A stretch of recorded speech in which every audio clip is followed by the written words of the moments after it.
এবার বুড়াই বলে, আরে যুবক, যুবকরা শুনো, এ যুবক, একটু গোরস্থানের দিকে নজর করে দেখো। অহংকার দেখায়ও না, তাকাব্বুরি করে চলিও না। নজর করে দেখো, দুনিয়াতে আমার মতো কত বুড়া মানুষ আল্লাহ এখনো বেঁচে রেখেছে। তাকিয়ে দেখো, তোমার মতো বহু যুবকেরা কবরে ঘুমায় রে। যেই যুবকেরা দেখলে দুনিয়াতে মানুষ ভয় পায়, এমন কত যুবক কবরে ঘুমায় যার কবরে দুলপা ঘাস উঠে গেছে। কত গরু ছাগলে ঘাস খায়, কত শ্রীগাল বানর শিয়াল তার কবরে বাসা বেঁধে থাকে। যুবক রে, দেখো তার কবরের পাশে গিয়ে একটা কথাও নাই, আওয়াজও নাই। এমন কি গরু ছাগল কুকুর বিড়াল গুলা তাড়াইবার ক্ষমতাও তার কাছে নাই।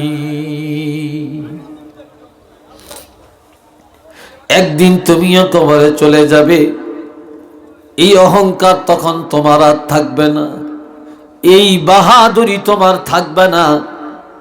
আর বিপদে পড়লে কেউই যায়া তোমার ডাকে সাড়া দিবে না। ঠিক নেই? চিল্লে কোন দিবে? কেউ দিবে না। তবে সুন্দর করে ভদ্রচিত ভাবে বলো, আমার গোড়াটা দেখেছো কি? এবার যুবক বলে, বুড়া, এ বৃদ্ধ আমাকে আবারও গোড়ার কথা বললেন, আমি কি গোড়া চুরি করেছি নাকি? বুড়া এবার আর একটা উপদেশ দেন, বেরুদার বেশে ঘরস্তা নজর কুন, হারগেজ না শান দিশা 100 খুন।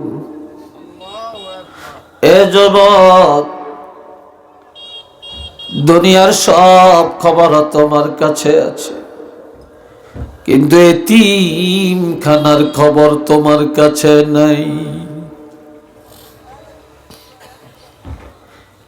দুনিয়ার সব জায়গার খবর তোমার কাছে, এতিমের খবর তোমার কাছে নাই।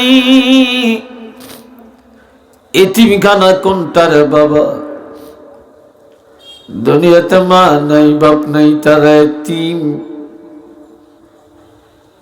দুনিয়াতে এতিমখানা লিল্লা বোর্ডিং আছে, এতিমখানা আছে, কত মানুষের সহযোগিতা করে। সবচেয়ে বড় এতিমখানা হলো গোরস্থান রে। ওই গোরস্থানের মানুষগুলো যেখানে আছে, কিন্তু দুনিয়ার এতিমের মানুষের সাহায্য করে, বুকে জড়াইয়া নেয়, আদর সোহাগ করে, কানলে চোখের পানি মুছে দেয়। কবরের এতিমেরা বিপদে পড়ে যতই কানবে, কেউই যায়া তাদের চোখের পানি মুছে দিবে না, এমন কি তাদের পাশে কেউ দাঁড়াবে না। ওই এতিমদের খবর নাও, আজ একদিনই তুমিও সেই এতিমখানায় যাইবা, তুমিও সেই জগতের এতিম হয়ে যাইবা। কাজেই এতিমখানায় যাওয়ার আগে আগে এই দুনিয়া থেকে এতিমখানার সামান তৈরি কইরা যাও। একটু চিল্লে বলেন না সুবহানাল্লাহ।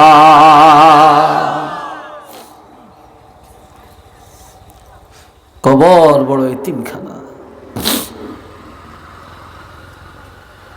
এই জন্য বাবাজিরা, আল্লামা রুমি আরো বলেন, আয় খোসা চশমে কে আগের ইয়ানিউস,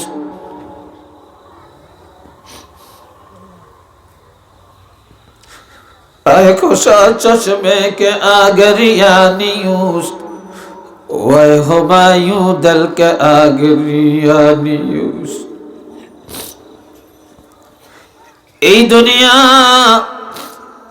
হাসার জায়গা না, আনন্দের জায়গা না রে। আল্লামা জালালউদ্দিন রুমি রহমতুল্লাহ আলাইহি বলেন, কবরের চিন্তায় আখিরাতের চিন্তায় যারা দুনিয়ায় চোখের পানি ছেড়ে ছেড়ে কান্দে, বেশি বেশি কবরের কথা স্মরণ করে, আখিরাতের কথা স্মরণ করে, জাহান্নামের কথা স্মরণ করে, যারা এই দুনিয়ায় আল্লাহর ভয়ে চোখের পানি ছেড়ে ছেড়ে কান্দে, এমন লোকগুলা যখন কবরে যাবে, তখন বেহেশতের নেয়ামতগুলি যখন চোখ দিয়ে দেখবে, তখন তাদের চোখ আর কানবে না, তাদের অন্তর আনন্দে হাসতে শুরু করে দিবে।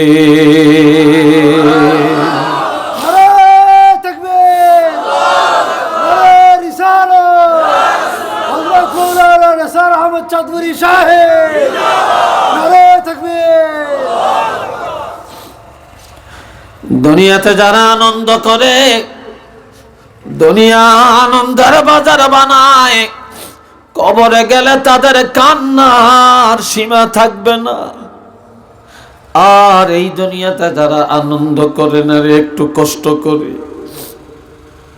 একটু সামান্য কষ্ট, ব্যবসা করলে যেমন একটু কষ্ট করা লাগে, বিদেশ গেলে যেমন একটু কষ্ট করা লাগে, জমিনের ফসল উঠাইতে একটু কষ্ট করা লাগে, রিক্সা চালাইলে একটু কষ্ট করা লাগে, এইভাবে যদি একটু কষ্ট করে 5 ওয়াক্ত নামাজ পড়ো, একটু কষ্ট করে যদি রোজা রাখো, একটু কষ্ট করে যদি নেক আমল করো, একটু কষ্ট করে যদি সৎ পথে চলো, একটু কষ্ট করে যদি সুন্নত তরিকায় চলো, এই একটু কষ্ট করার কারণে কবরে গেলে তুমি চিরদিন শান্তিতে থাকবে এবং জান্নাতুল ফেরদাউসে আরামে বসবাস করতে পারবে।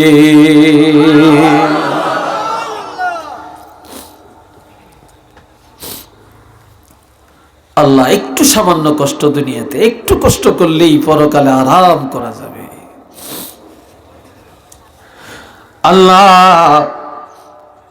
কবরওয়ালারা কবরে যে কানবে, ওই কান্না কেউ শুনবে না, শুনবে না। কি বলে তারা কানবে? বড় মাজারে মা গরিবা, নাচে রাগে না গলে, বড় মাজারে মা গরিবা, নাচে রাগে না গলে, না ফরি ফরওয়ানা সৌজাদা না সদায়ে বুলবুলে। কবরে রাখিয়া ছেলে চলে যাবে, ভাই চলে যাবে, বাবা মা চলে যাবে, আত্মীয় স্বজনরা চলে যাবে, ওই গোরস্থানে গাছতলে বাসতলে রেখে চলে আসবে। ও তখন তারা বলবে, হায় হায়, আমি এত বড় গরিব, দুনিয়াতে আমার কত আপনজন ছিল, আজ কেউ নেই, আমার কত সন্তান, আজ কেউ নেই, আমার কত ভাই বোন, আজ আমার কাছে কেউ নেই, কত বন্ধু, আজ আমার কাছে কেউ নেই রে, আমি এত গরিব। এমন অন্ধকার জগতে আমাকে রেখে চলে যায়, না আছে একটা চেরাগ, না আছে বাতি, না আছে কোনো সাথী। এমন কি দুনিয়াতে কত পাখিরা কিচিমিচি করে গান গাইল রে, এমন জায়গায় আসলাম কোনদিন একটা পাখির কিচিমিচি আওয়াজও শুনলাম না রে। আমার কবরে তো এমন গরিব কেউ আসলো না, কেউ খবর নিল না। অথচ দুনিয়ায় আমি কত মানুষের জন্য কত কিছু করলাম, বাড়ি করলাম, ঘর করলাম, দালান করলাম, ভাইয়ের জন্য কি করলাম, বোনের জন্য কি করলাম, এই সন্তানের জন্য জীবন ব্যয় করলাম। হায় হায় হায় হায়, কার জন্য এত কিছু করলাম, আজকে এমন জায়গায় কেউ আমার কাছে নাই।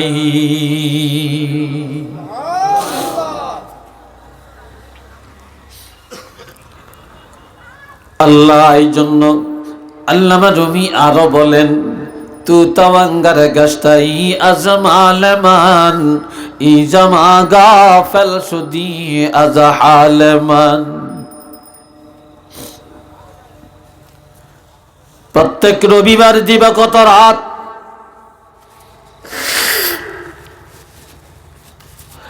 আর বৃহস্পতিবার দিবাগত রাত, এই দুইটা রাত মুর্দাগানের রূহ ঘরের দরজায় আসে। মেশকাত শরীফ বাবুল আযাবুল কবরের মধ্যে হাদিস, নবীজি বলেন প্রত্যেক রবিবার দিবাগত রাতে, প্রত্যেক বৃহস্পতিবার দিবাগত রাতে গোরস্থানের রূহগুলি সব ঘরের দরজায় আসিয়া দাঁড়ায়।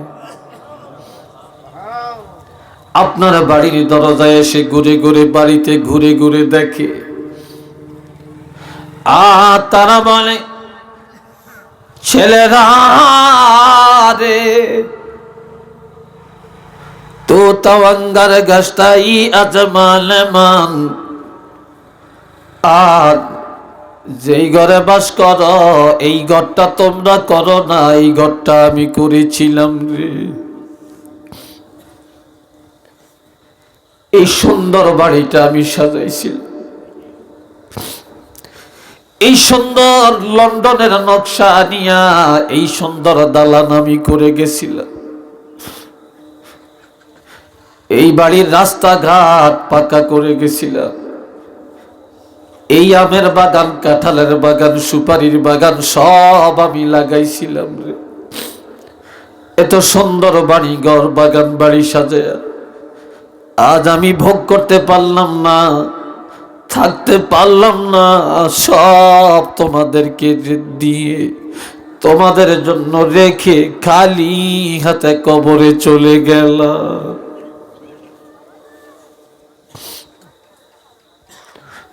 আজ আমার বাড়ি, আমার ঘর, আমার বাগান, আমার জমিনের ফসল ভোগ করো, দুনিয়ায় বাহাদুরি করে চলো, মসজিদ ভুলে গেছো, আল্লাহকে ভুলে গেছো, রসুলকে ভুলে গেছো, এমন কি আমি যে কষ্ট করে এত কিছু দিয়ে গেলাম আমাদের কথাটাও ভুলে গেছো রে।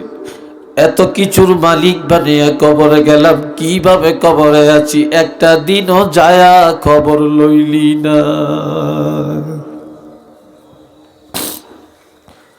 সেইভাবে এত নিষ্ঠুর হয়ে গেলে,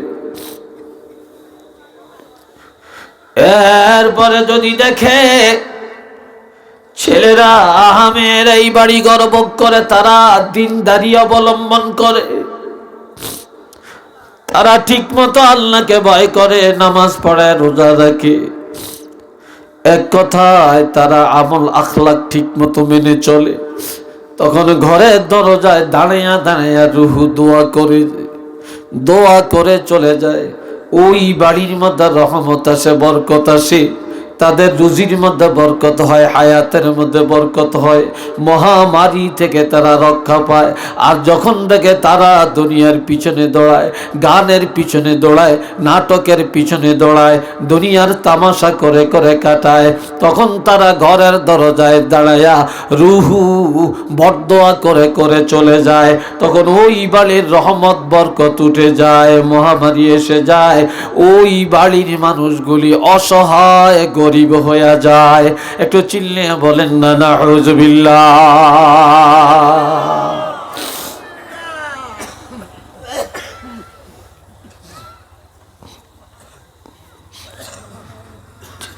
এই জন্য আল্লামা রুমি আরো বলেন, মানুষ বোকার সাগরে বাস করে,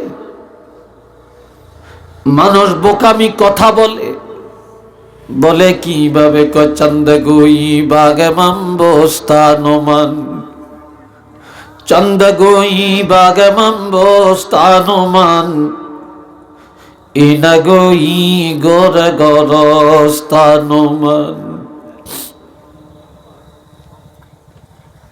যদি বলে এই সুন্দর হাইফাই রাজকীয় এই বাড়িটা কার, কয় হুজুর দোয়া করেন বাড়িটা আমার। এই হাওয়ারটা কার, বলে আমার। এই নিমাদল মার্কেটটা কার, কয় হুজুর এটার বারোয়ানি আমার। এত সুন্দর দিঘিটা কার, বলে এটা আমার।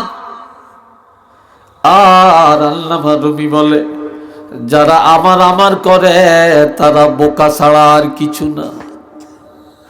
মানুষ এই কথা কেন বলে না যে এই কবরে আমার বাবা, যে কবরে আমার মা, যে কবরে আমার দাদা দাদি, যে কবরে আমার আপন আত্মীয় স্বজন, দুনিয়ার কিছুর মালিক আমি না, আমি হলাম কবরের মালিক। যে মনে করে দুনিয়ার কিছুই আমার না, আমি একদিন কবরে যাব, কবর ছাড়া আমার আর কিছু নাই, এই লোকটা কোনোদিন সুদের আড্ডায় যাইতে পারে না, ঘুষের আড্ডায় যাইতে পারে না, গানের আড্ডায় যাইতে পারে না, নাটকের আড্ডায় যাইতে পারে না, মিথ্যা বলতে পারে না, ধোঁকাবাজি করতে পারে না। কবরের চিন্তায় তাকে নামাজি বানায়, আবেদ বানায়, ওলি আল্লাহ বানায়, তারে কবরে পাঠায়। একটু চিল্লে বলেন না সুবহানাল্লাহ।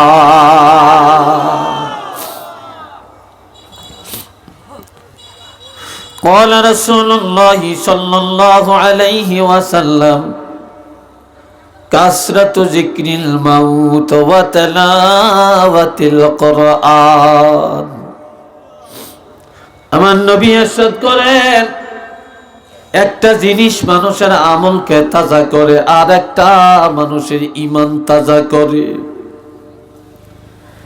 বেশি বেশি মৌতের চিন্তা, বেশি বেশি কবরের চিন্তা। এই কবরের চিন্তায়, মৌতের চিন্তায় মানুষের আমল তাজা হয়ে যায়। মৌতের চিন্তায় মানুষ অন্যায় থেকে বেঁচে যায়। মৌতের চিন্তায় মানুষ মসজিদমুখী হয়ে যায়। মৌতের চিন্তায় মানুষ তওবা বেশি বেশি করে, আর কোরআন তেলাওয়াতে মানুষের ঈমানকে তাজা করে।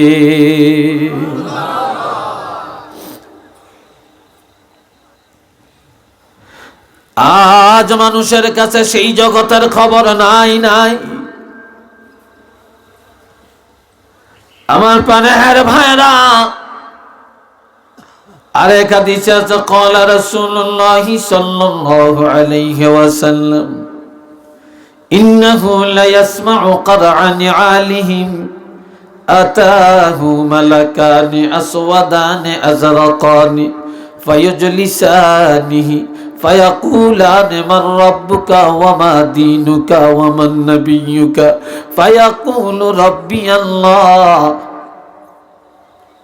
فأما المؤمن فيقول ربي الله وديني الإسلام ونبينا محمد رسول الله صلى الله عليه وسلم।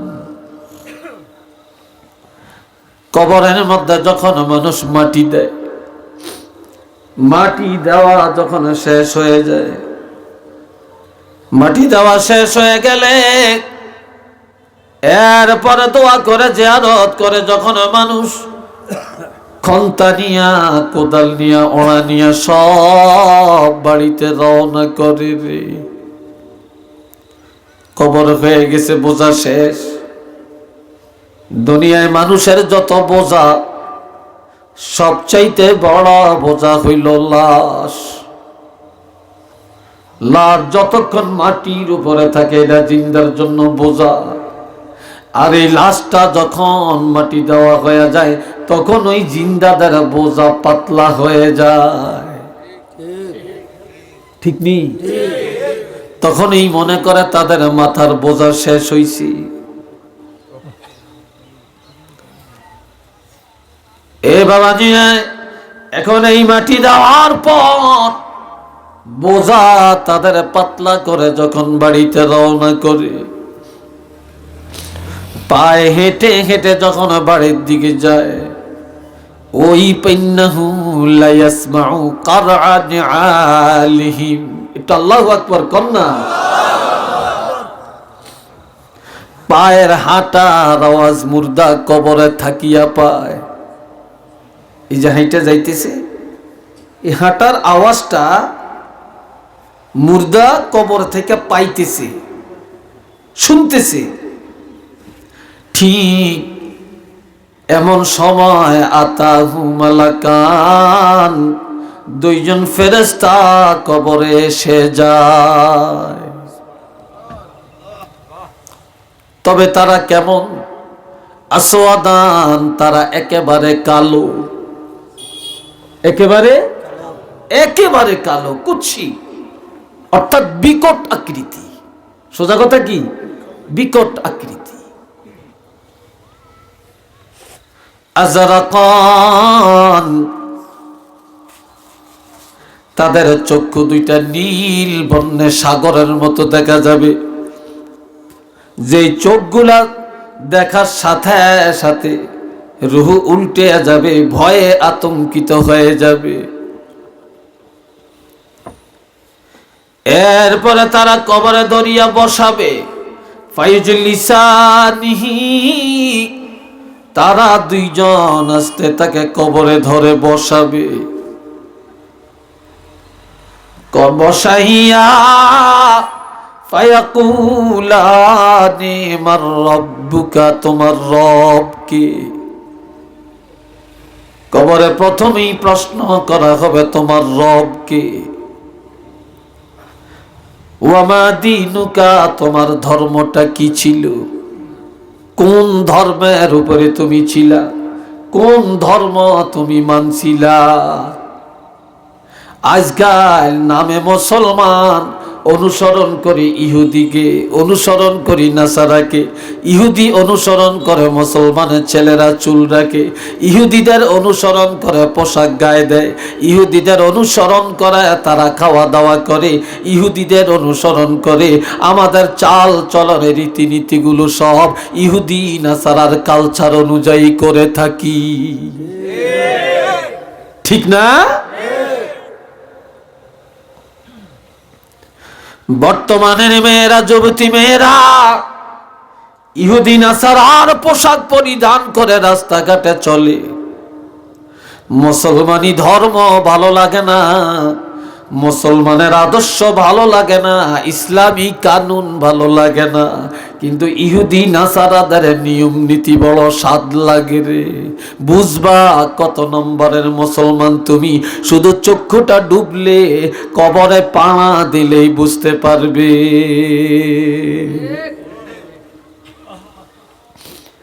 জিজ্ঞাসা করা হবে তোমার ধর্মটা কি ছিল? ওয়ামান নাবিয়ুকা, তোমার নবী কে? আর এক হাদিসে আছে মান হাযার রাজুলুল্লাযী বুইসা ফীকুম, তোমার কবরে যাকে উপস্থাপন করা হলো এই নবীকে তুমি কি মনে করেছো? আর এক হাদিসে আছে মা কুনতা মা কুলতা তাকুলু লি মুহাম্মাদিন সাল্লাল্লাহু আলাইহি ওয়াসাল্লাম, আমার নবীকে কবরের মধ্যে উপস্থাপন করে এবারে জিজ্ঞাসা করবে এই নবী সম্পর্কে তোমার ধারণাটা, তোমার আকীদা দুনিয়াতে কেমন ছিল? আরো আস্তে কোন।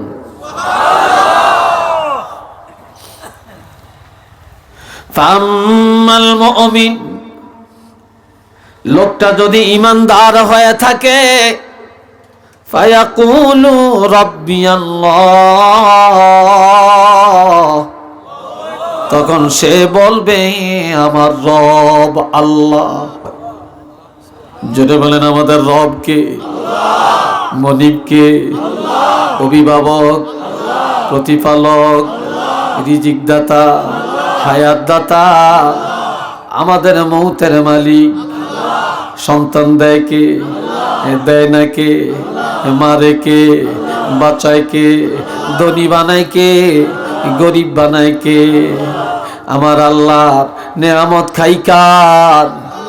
চিল্লিয়া বলেন কার? এই জগৎ কার হুকুমে চলে? আর একবার বলেন কার হুকুমে চলে? আমরা কার হুকুম মানব? মুখে বললাম কিন্তু মানি না। আমাদের প্রভু হলো আল্লাহ, খাওয়ায় বাঁচায় আল্লাহ, কাম করি আমরা শয়তানে।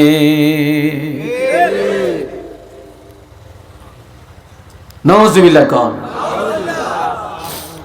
কবরে যখন বলবেন আমার রব আল্লাহ, ওয়া দীনিয়াল ইসলাম, ধর্ম হলো ইসলাম, আমি ইসলাম ধর্মের আকীদার উপরে ছিলাম। ওয়া নাবিয়ুনা মুহাম্মাদুর রাসূলুল্লাহ সাল্লাল্লাহু আলাইহি ওয়াসাল্লাম। এ সময় এত সুন্দর প্রশ্নের জবাব এবার ফেরেশতারা বলবে ইয়া আব্দাল্লাহি উনজুর ইলান নার, ওরে আল্লাহর বান্দা তুমি এবার জাহান্নামের দিকে একটু তাকাও।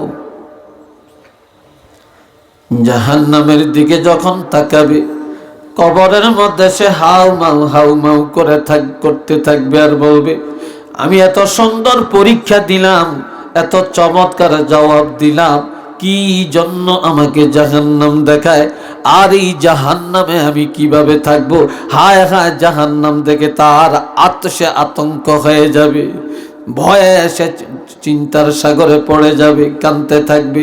তখন ফেরেশতারা সান্ত্বনা দিয়া বলবে থামো থামো, মা তুমি থামো, তুমি কি করো, তুমি থামো, তুমি কাঁদিও না। এই জাহান্নামে দেখানোর পিছনে কারণটা হলো এই জাহান্নামে তুমি যাইতা, এই জাহান্নাম তোমার জন্য ছিল, এই জাহান্নামের আযাব তুমি ভোগ করতা। আজকে তুমি কবরের পরীক্ষায় পাশ করার কারণে, জবাব সঠিকভাবে দেওয়ার কারণে এই জাহান্নাম থেকে তুমি মুক্তি পাওয়া গেছো। যেই জাহান্নাম থেকে আল্লাহ তোমারে মুক্তি দিলেন, সেই জাহান্নামটা কেমন ছিল এটা দেখাইবার জন্যই তোমাকে দেখানো হলো। সুতরাং তুমি আর চিন্তা করিও না, এমন জাহান্নাম থেকে তুমি নাজাত পাওয়া গেছো।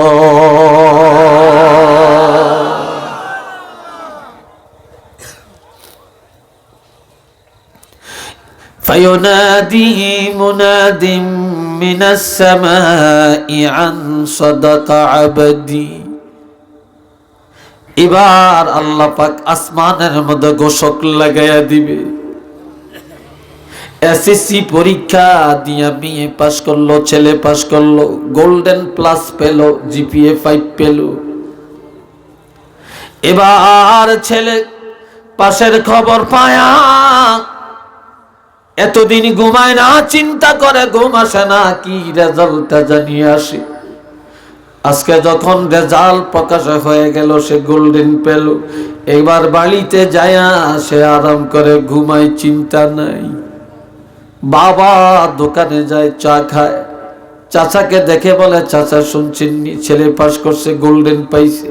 ভাই আমার ছেলে গোল্ডেন পাইছে, ও ভাতিজা আমার ছেলে গোল্ডেন পাইছে। বিভিন্ন জায়গায় মোবাইলে জানায় আমার ছেলে গোল্ডেন পাইছে। এইভাবে চতুর্দিকে খবর দেয়, আবার মিষ্টি কিনিয়ে বাড়িতে যায়, আত্মীয় স্বজনের খাওয়ায়, ঠিক না? আর আমার আল্লাহর বান্দা কবরের পরীক্ষায় যদি পাস করে রে, আল্লাহ আসমানের মধ্যে ঘোষণাকারী লাগাবে, তারা ঘোষণা করবে, আল্লাহর পক্ষ থেকে বলবে ফায়ুনাদি মুনাদিম মিনাস সামাই আন সাদাকা আবদি। আমার বান্দা সত্য সত্য কথা বলেছে, মিথ্যা কথা বলে না। আমার বান্দা যা বলেছে দুনিয়াতে তা করেছি। আমার বান্দা কবরের পরীক্ষায় পাস করেছে। ও ফেরেশতারা, আমার এই বান্দাকে কবরের মধ্যে আর এইভাবে রাখতে দেওয়া যায় না। এটা মারহাবা কোন, আল্লাহু আকবার বলেন। আল্লাহ ওয়াদা দিবেন ফাফরিশুহু মিনাল জান্নাহ, আমার এই বান্দার কবরের মধ্যে জান্নাত থেকে আনিয়া জান্নাতের ফরশ বিছায়া দে।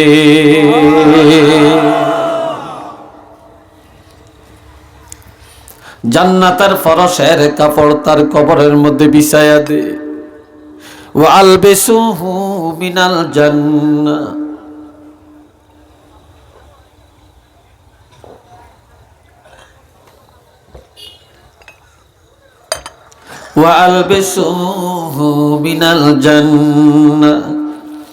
এবার বলবে আমার বান্দার কবরে জান্নাত থেকে আনিয়া জান্নাতের পোশাক তার গায়ে লাগায়া দে।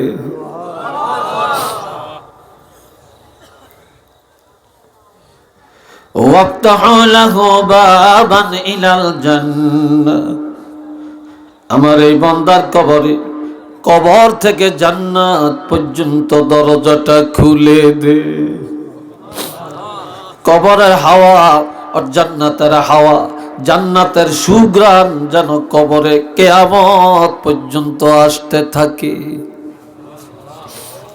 এবার ফেরেশতারা বলবেন, ও আল্লাহর বান্দা নুম নুম, এবার তোমার পরীক্ষা শেষ, এবার তুমি আরামে ঘুমাও। কবরে এবার ঘুমাও, তবে এমন ভাবে ঘুমাইবারে কানাউমাতিল আরুসি, বাসর ঘরে দুলা আর দুলাইন, বাসর ঘরের নতুন বধূ আর বর কনে যেভাবে ঘুমায় তেমনি ভাবে তোমরা কবরে ঘুমাও। ওই দিন পর্যন্ত ঘুমাবে তোমাদের প্রিয়জন, যেদিন তোমাদের ঘুম ভাঙ্গাবে সেদিন তোমরা জাগতে পারবে, এর আগে কারো জাগানোর ক্ষমতা নাই। বাসর ঘরের সাথে তুলনা হলো কেন? যুবক যুবতীর বিবাহের পর বাসর ঘরে ঢুকায়া স্বামী স্ত্রী যখন ভিতরে সিটকারিটা মেরে দেয়, পৃথিবীর কারো ক্ষমতা নাই দরজা ভেঙ্গে সেখানে ঢুকবে। স্বামীর প্রিয়া হলো স্ত্রী, স্ত্রীর প্রিয়জন হলো স্বামী। তারা আনন্দ করতে করতে যখন একজন আর একজনের জড়াইয়া ধরে ঘুমাবে, প্রয়োজনে যখন বিবি স্বামীকে ধাক্কা দিবে স্বামীর ঘুম ভেঙ্গে যাবে, স্বামী যখন বিবিকে ধাক্কা দিবে বিবির ঘুম ভেঙ্গে যাবে। এই ছাড়া পৃথিবীর কারো ঘুম ভাঙ্গানোর ক্ষমতা নাই রে। আর এই দুনিয়ায় ইমানদার আমলদার যারা, তারা হলো আল্লাহর প্রিয় বান্দা, আল্লাহ হলেন তাদের প্রিয় প্রভু। এই জন্য আল্লাহ ওই দিন পর্যন্ত তোমরা ঘুমাবে বাসর ঘরের মতো, যে তোমাদের প্রিয়জন আল্লাহ, ওই প্রিয়জন আল্লাহ যেদিন ডাক দিবে, অর্থাৎ কিয়ামতের সিংহায় যখন ফু দেওয়া হবে, সেদিনেই তোমরা ঘুম থেকে জাগবে। এর আগে তোমাদেরকে ডাকায়া জাগানোর ক্ষমতা কারো নাই। একটু চিল্লে বলেন না সুবহানাল্লাহ।